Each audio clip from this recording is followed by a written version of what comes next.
परमेश्वर कबीर जी के प्रगट के विषय में बहुत सी भ्रांतियां समाज में इन नकलियों ने फैला रखी है। क्या फैला रखी है कि कबीर साहब किसी विधवा ब्राह्मणी के घर कोख से जन्म हुआ था, वो शर्म के मारे बाहर डाल आई। ये बकवाद है और उन दुष्ट लोगों की बनाई हुई कहानियां हैं जो भगवान से हमें दूर रखना चाहते थे, लेकिन वास्तविकता इसके बिल्कुल विपरीत है। परमात्मा स्वयं कहते हैं, अवधू अवगत से चला आए, मेरा कोई भेद मर्म ना पाया। ना मेरा जन्म ना गर्भ बसेरा, बालक बन दिखलाया। काशी नगर जल कमल पडेरा, तहां जुलाहे न पाया। मात पिता मेरे कछु नाही, ना मेरे घर दासी। जुल्हे का सुत आने कहाया, जगत करे मेरी हासी। स्वयं परमात्मा ने आके बताया कि मेरे कोई माता पिता नहीं थे और किसी कारण से मैं प्रत्येक युग में अपने बच्चों को संभालने के लिए ये लीला किया करता हूं। परमात्मा प्रत्येक युग में ऐसी ही लीला करते हैं। कमल के फूल पर आकर शिशु रूप धारण करते हैं।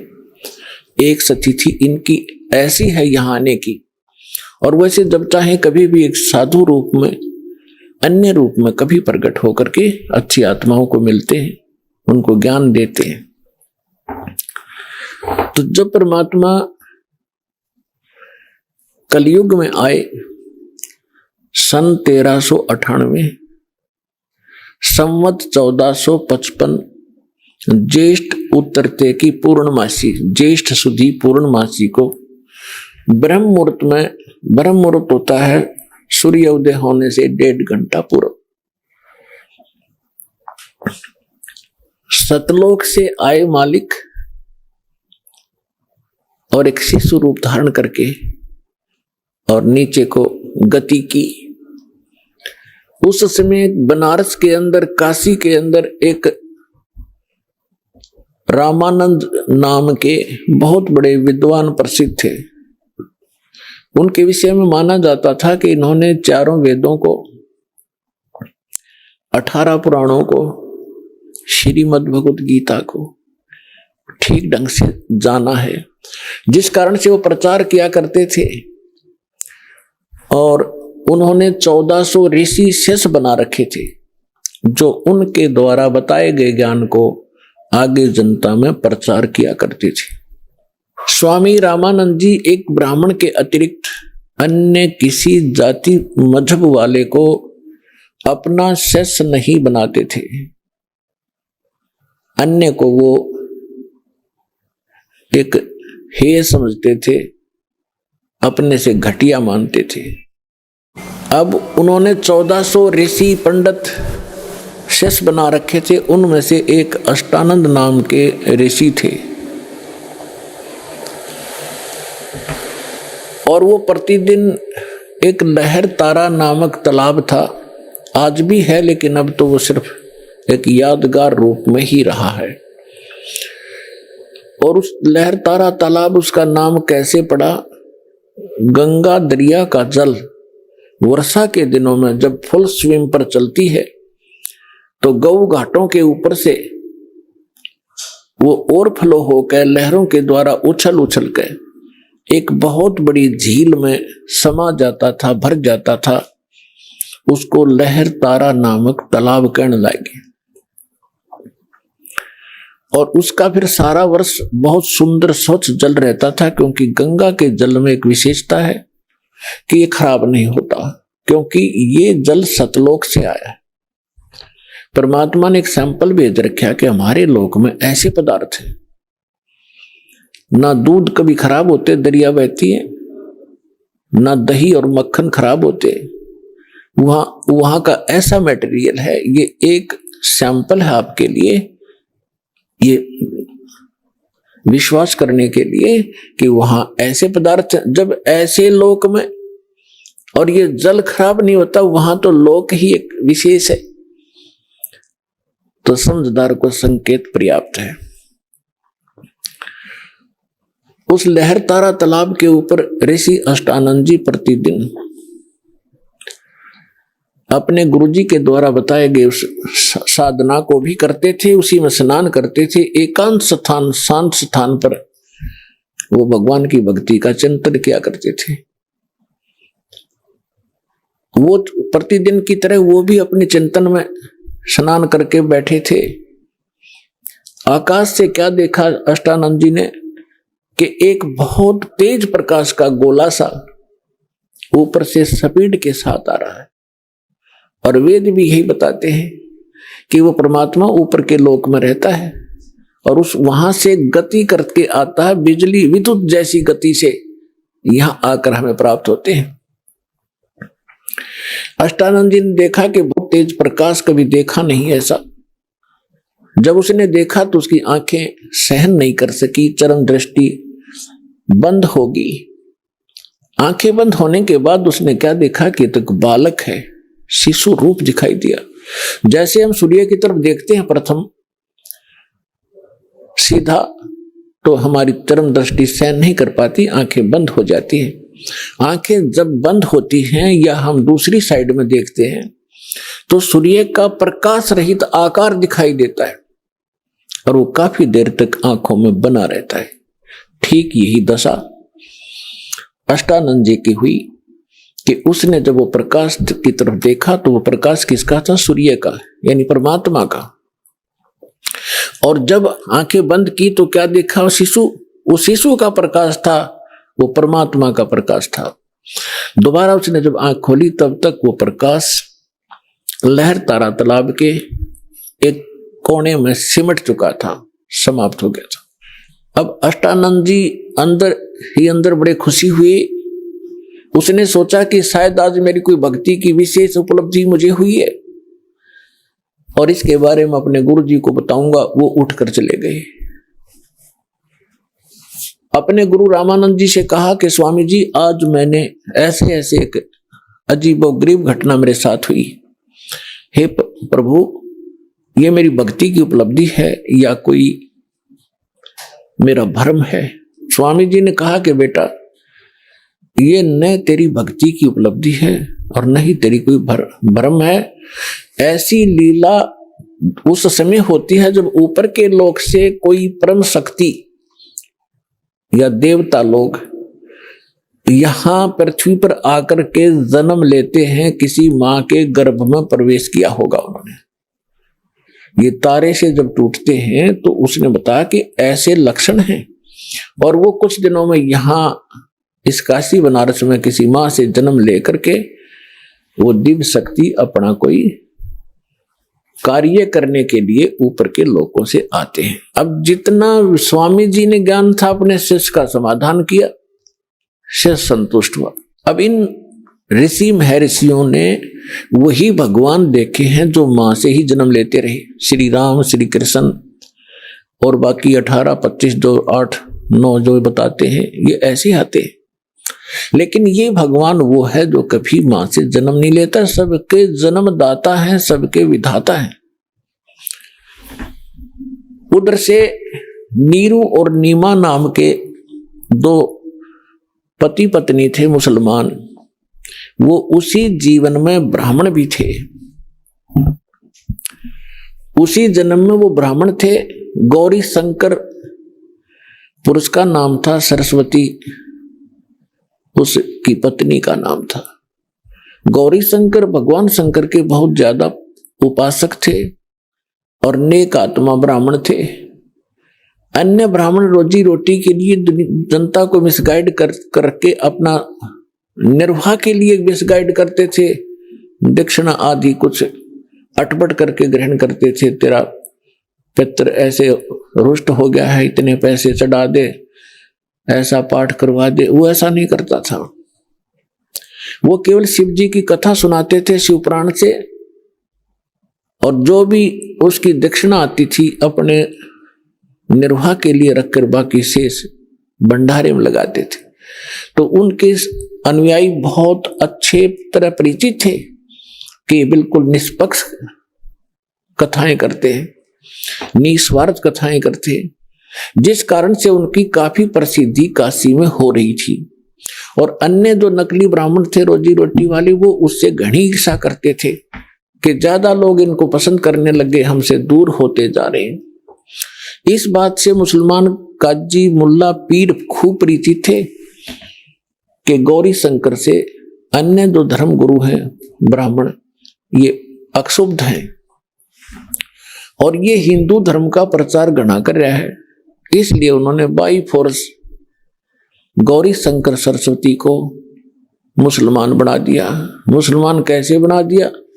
अपना जूठा पानी करके गली में खड़ा होकर और उनके ऊपर फेंक दिया, उनके कपड़े में फेंक दिया और उनके मुंह में डाल दिया। तो अन्य जो ब्राह्मण थे वो तो इसी दाव में थे। किसी दिन यूं फंसे, सबने मुनादी करा दी, गौरी शंकर मुसलमान बन गया है, उसको जाति से डाल दिया है, उसका गंगा में स्नान करना बंद कर दिया है।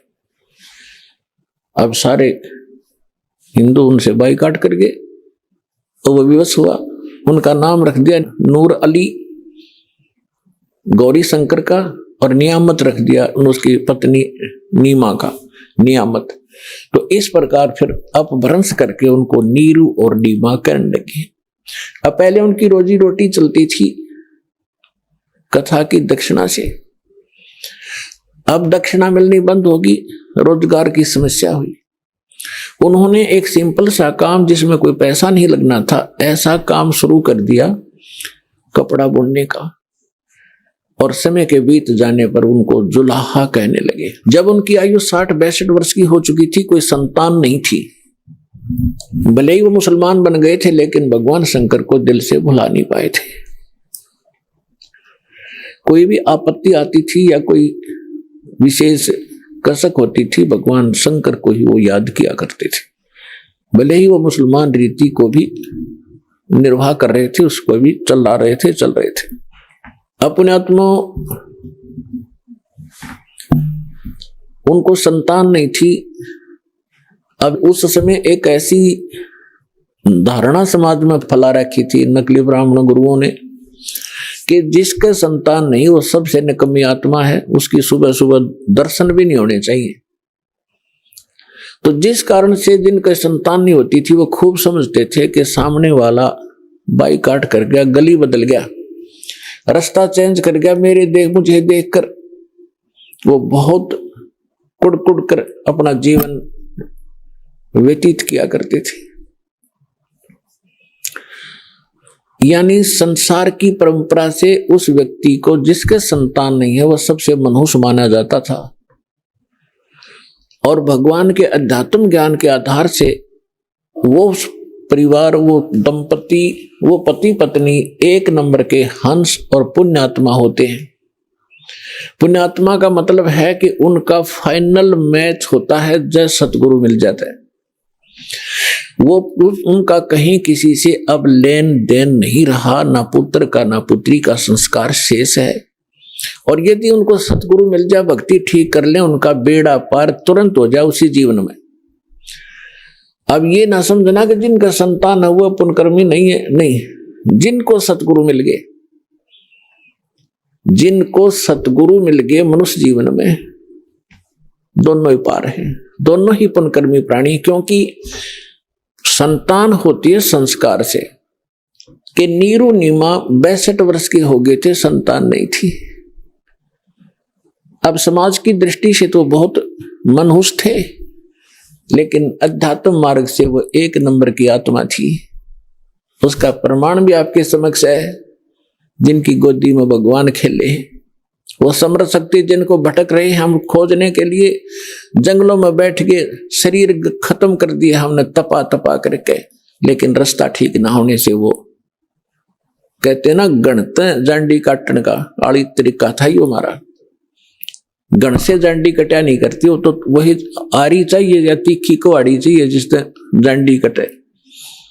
तो हम लकड़ी के गणते जांडी काटा थे, यानी वह विधि परमात्मा पाने की ठीक नहीं थी, और उसके लिए हम भटक रहे थे। और वो परमात्मा उनको मिला जिनको संसार मनहूस कहा करता था।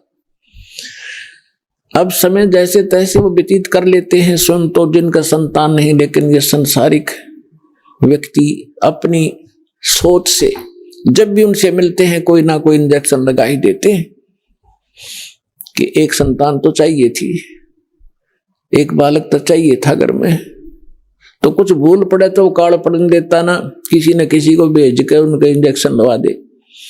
उससे पहले दिन उस नीमा का कोई रिलेटिव, कोई बहन आई थी और उसने भी सारी रात यह चर्चा रखी, ये भगवान देखिए बलका बिना तो घर सुनना सुनना लगे है, बच्चों बिना बता के जीवन है। अब उस माई का फिर वो इंजेक्शन लागी, वह तो चली गई, सारी रात रोई। सुबह वो क्या करते थे, नीरू और नीमा का गंगा में स्नान कराना बंद कर दिया था, क्योंकि मुसलमानों को हिंदू गंगा में, गंगा घाट पर पड़ने नहीं देते थे। तो वो वहां स्नान ना करके लहर तारा तालाब में उसी गंगा के जल में प्रतिदिन स्नान करने जाया करते थे। उस दिन भी वो जा रही थी, नीमा रो रही थी क्योंकि इंजेक्शन ताजे ताजे लगे थे, और रो रही बुरी तरह आंसू डाल रही थी कि हे भगवान शंकर, आपके घर में क्या बच्चों की कमी होगी भगवान, अपनी दासी को एक खिलौना दे देते, जग में मेरा भी गुजारा हो जाता, मुंह ऊपर न उठाकर मैं भी चल सकती। यूं कहकर बहुत बुरी तरह रो रही थी। नीरू ने कहा, नीमा यदि हमारे भाग्य में होता तो भगवान पहले ही दे देता, आप रो मत, रो रो के आंखें और खराब कर लेगी, बुढ़ापे में कोई हाथ पकड़ने वाला नहीं है, और आंखें तेरी रो रो कर नष्ट हो जाएंगी, तो मेरी बात मान, तो रो मत, सब्र कर। तो जैसे तैसे वो अपने बतलाते हुए नहर तारा तालाब पर पहुंच गई। अष्टानंद वहां से जा चुका था। पहले नीमा ने स्नान किया, स्नान करके उस तालाब से बाहर आ गई। फिर नीरू स्नान करने के लिए प्रवेश किया नीरू ने। अब नीमा ने फिर जो वस्त्र बांध कर वो स्नान क्रिया किया था उसको धोने के लिए पुनः किनारे पर गई। पति नहा रहा था, से जून का महीना, गर्मी का मौसम था।